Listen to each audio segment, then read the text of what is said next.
Hello guys, hello. This is for Sagittarius. Sagittarius, welcome dito sa aking channel.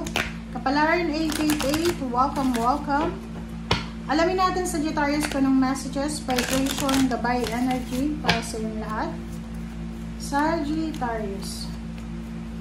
I hope na makuha mo yung energy. I hope na makaresonate ka, Sagittarius, sa mga messages na lumalabas dito sa ating tarot reading. And please, yun na nga, please connect your intuition sa lahat ng baraha na lumalabas. Okay. Ang first card mo dito is Sudden Wealth. Second card is Main Male. Kung ikaw ay isang Sagittarius na lalaki, maybe this week ang focus mo is sana manalo ka. It's either sumusugal ka or pwedeng meron kang tinatayaan. Pwedeng sabong, sugal, but I'm not recommending you na magsugal ka.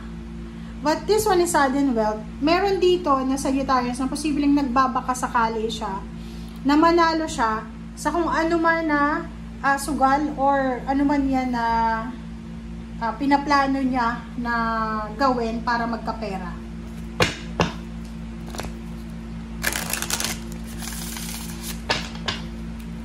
Okay, Sagittarius.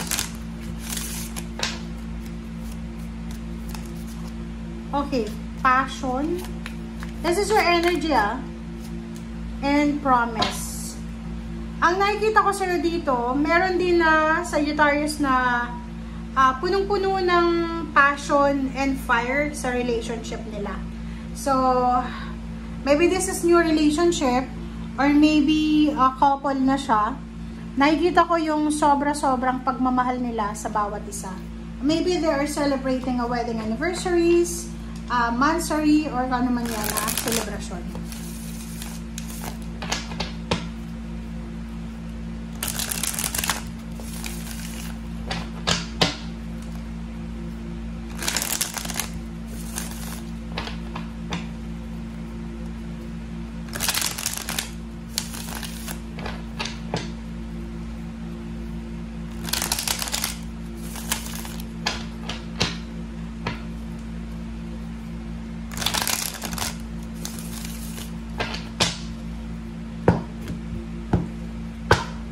Okay, Sagittarius. First card natin is 8 of Pentacles.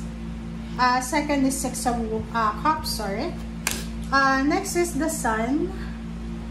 And Justice. Wow! So, meron ditong possibilities ng contract signing. This is job, contract signing.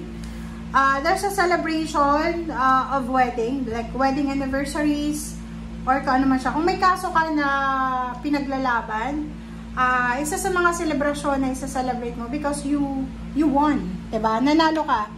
It's either nanalo ka sa pinaglalaban mo na hostisya, so there's a celebration because you complete the, like for example, retirement, yung contract, parang ganon. And 6 of Cups, ang nakikita ko dito, isang OFW siya. Maybe isa siyang OFW na malapit niya nang matapos yung kontrata niya and excited na siya na makauwi ng Pilipinas or sa probinsya, sa pamilya niya or sa anak niya.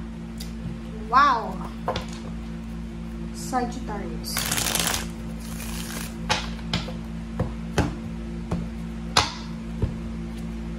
Okay, next card is Queen of Wands. This is freedom, diba? So, parang sinasabi ng baraha sa Sagittarius na the universe will give you the freedom, will give you the change, the transformation, the alchemy. Bibigyan ka ng kakampi, ng mentor, ng allies. Bibigyan ka ng pagkakataon para masubukan mo, lalo na yung isang trabaho na alam mo na hindi mo pa alam. Parang ganon. So, nakikita ko sa'yo dito, this is travel, international or local. So, isang Sagittarius ang posibleng makakapag-desisyon na umalis. Umalis sila sa bansa, umalis sila sa probinsya, umalis sila sa isang lugar na hindi na sila komportable. So, nakikita ko sa'yo dito na you're aiming for a freedom, you're aiming for a change, you're aiming for a support, you're aiming for a travel and money. Comment down below if you resonated. Wow! Victory, success. Okay. So, nakikita ko sa'yo dito na there's someone dito na posibleng naghihintay ng pag-uwi mo. There's someone here, like your parents, maybe naghihintay sila na makapagtapos ka ng pag-aaral. Or there's someone here na naghihintay na maambunan mo lang ng grasya na galing sa'yo. So, maybe you have so much blessings. Yung 6 of Wands siya. Like, maybe ikaw to, or eto ay other party. So, like, for example, ikaw tong 4 of Cups. But yung 4 of Cups is waiting for help. Like, meron kang tinawagan, hininga ng tulong, na alam mo na yung taong yun is malaki yung pwede niyang may tulong sa'yo, financially and emotionally. And now you're waiting for the response. And now is you're waiting for the help. Nakikita ko sa'yo dito na medyo natatakot ka sa usaping pera. Natatakot ka kung paano mo mariresolve yung mga financial problems. Natatakot ka kung ano yung mangyayari sa buhay mo sa mga susunod na araw. King of Wands, this is job. Wow. So, nakikita ko dito from August 1, meron na Sagittarius na posibleng siya ay magsisimulang mag-apply ng trabaho. Magpiprint na siya ng mga resume, biodata, maghahanda siya ng mga dokumento para sa passport, sa visa, or kung ano pa man. So, nakikita ko na you're searching for a job, you're searching for stability and balance, parang ganon. You're searching for justice, parang ganon. Or you're searching for something na alam mo na magiging masaya ka. But the problem is, posibleng makatagpo ka ng trabaho international. Yung parang excited ka eh. Yung parang exciting yung offer na to eh. Yung halimbawa, may kakilala ka, mag-o-offer sa'yo, alam mo, pwede tayo mag-apply doon. And bibigyan ka ng dalawang countries eh. Eto, dalawang country siya. Pareho siyang Middle East. Nahirapan ka kung saan dyan. Pero wala kang choice kung ano yung ibibigay sa'yo, yun ang gagawin mo. Or yun yung pipiliin mo.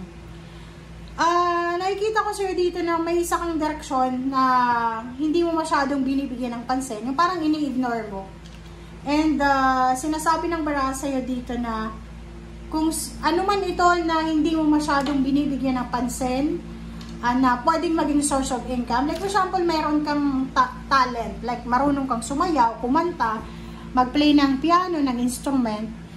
And yung ganun na sitwasyon, sinasabi ng baraha na pwedeng makatulong yan sa'yo using the internet.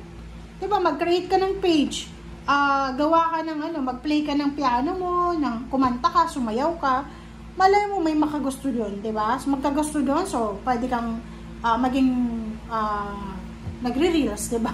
Parang ganun. So, 6 of Pentacles, sinasabi ng barahan na pagod ka na, Sagittarius, sa pagbabalanse ng budget. Yung parang kailangan mo magtipid and nahihirapan kang humawak ng pera. Kasi hindi mo alam eh kung magkakasya ba ito ngayong buwan, ngayong taon, or kakasya ba ito ngayon mismo. Okay? Thank you guys for watching and see you again. Bye!